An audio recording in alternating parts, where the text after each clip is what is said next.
ஏய், இங்க நான் தான் கிங்கு. நான் வச்சதான் ரூல்ஸ்.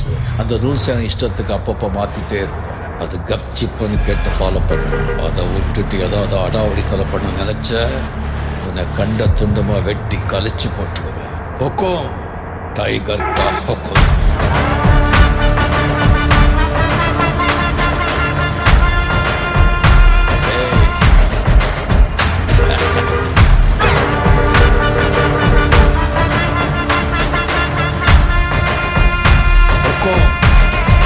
டைகர்